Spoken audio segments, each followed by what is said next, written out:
নমস্কার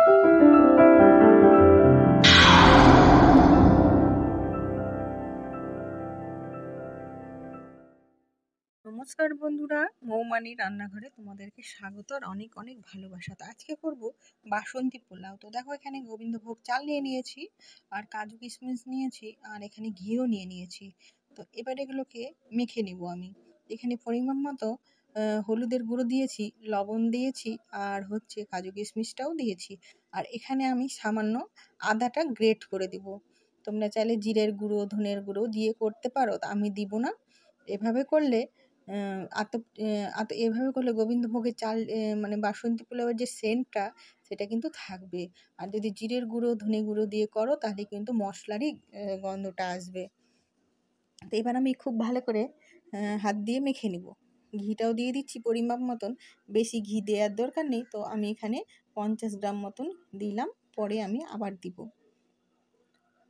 হাত দিয়ে খুব ভালো করে কচলে নিচ্ছি। কচলে যতটা মাখবে ততটাই কিন্তু স্বাদ হবে। এইভাবেই কিন্তু মেখে নিতে হবে, তাহলে কিন্তু বাসন্তী পোলাও খেতেও ভালো হবে, আর দেখতেও কিন্তু ভালো হবে, আর ঝরঝরে হবে। তো খুব ভালো করে আমি এখানে দেখো মাখা হয়ে গেছে। আমি এখানে 2-3 মিনিটের মতন রেখে দিয়েছি। এবার আমি এদিকে দেখো কড়াইটাও বসিয়ে দিয়েছি। কড়াইটা গরম হয়ে গেছে আমার, আর এখানে সাদা তেল দিলাম, দিয়ে কটা গরম মশলা দিলাম, আর তেজপাতা দিয়েছি। আর এখানে কোনো কিছুই দিব না। এটাকে ফোড়নে ভালো করে নিচ্ছি। ফোড়নটা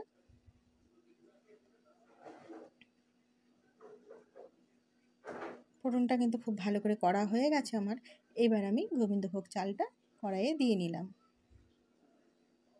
আর আমি কিন্তু চালটা মেপে নিয়েছি, যেই বাটি দিয়ে মেপেছি সেই বাটি দিয়েই কিন্তু আমি জলটা দিব। এখানে আমি 2 বাটি জল নিয়েছি, আমি জল দিব 3.5 বাটি। কারণ বেশি জল দিলে ঝরঝরে হবে না, তো একটু কমই জল দিব। তোমরা যদি আমার মতন করে করো, তাহলে কিন্তু খেতে অনেকটাই সুন্দর হবে। তো খুব ভালো করে একটু চালটাকে মানে কড়াইয়ে দিয়ে নেড়ে নিচ্ছি। এবার আমি জল দিয়ে দেবো। আমি এই বাটি দিয়ে 2 বাটি চাল নিয়েছি, তো এখানে আমি জল দিব 3.5 বাটি। তোমরা হয়তো বলতে পারো, কারণ চাল তো তুমি 2 বাটি নিয়েছো, তাহলে জল তো আমাকে 4 বাটি দিতে হবে। কিন্তু না, আমি এখানে জল দিব 3.5 বাটির মতন। দেখো 3 বাটি দিয়েছি, আর এখানে এই দেখো এইটুকু জল দিয়েছি, এখানে হাফ বাটি জল দিয়েছি। এবার আমি খুব ভালো করে দেখো আমার পোলাওটা কিন্তু ফুটে গেছে। বাসন্তী পোলাওটা ফুটে যাওয়া পর্যন্ত হাই হিটে ছিল, তারপরে কিন্তু আমি গ্যাস কমিয়ে ঢাকা দিয়ে দিয়ে পোলাওটাকে করছি। এই দেখো জল কিন্তু আমার প্রায় অনেকটা হয়ে গেছে। এটা গ্যাস কমিয়ে ঢেকে ঢেকে কিন্তু করতে হবে, তাহলে কিন্তু খুবই ভালো হবে, আর একদম ঝরঝরে পোলাও হবে। আর যদি খুব হিট দিয়ে করো, তাহলে কিন্তু চালটা সেদ্ধ হবে না, আর ভালোও লাগবে না। আবারও আমি ঢেকে দিব। দেখো ঢেকে দিয়েছি, 2 মিনিট পরে আবার তুলে নিয়েছি। এই দেখো আমার চালটা কিন্তু গোবিন্দভোগ চাল সেদ্ধ হয়ে গেছে পোলাওয়ের। আর কতটা দেখো ঝরঝরে হয়েছে, তোমরা এটা কিন্তু বুঝতেই পারছো। খুব ঝরঝরে হয়েছে। এখানে আমি আরও 5 মিনিট মতন ঢাকা দিয়েছিলাম। দেখো খুব ভালো করে হয়ে গেছে। এখনও কিন্তু আমি চিনি দেইনি, ঘিও দেইনি। এইবার আমি চিনি দিলাম।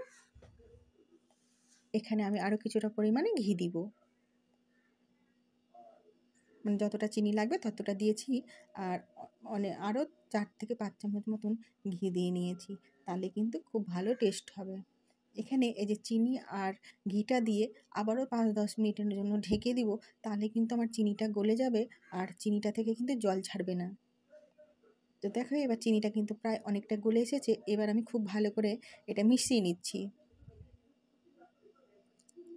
খুব ভালো করে মিশিয়ে নিতে হবে। আর কিন্তু অনেকটা ঝরঝরে হয়ে গেছে, ঠান্ডা হলে আরও ঝরঝরে হয়ে যাবে। তা আমার বাসন্তী পোলাওটা কেমন লাগছে, বা কালারটাও কিন্তু সুন্দর এসেছে। তোমরা চাইলে ফুড কালার দিয়েও করতে পারো। আর আমি করলাম ঘরোয়াভাবে করেছি, তার জন্য হচ্ছে আমি কিন্তু নিজের যে রান্নাতে যে হলুদটা ব্যবহার করি, সেই হলুদ দিয়েই কিন্তু বাসন্তী পোলাও করেছি। দেখো খুব সুন্দর ঝরঝরে হয়েছে।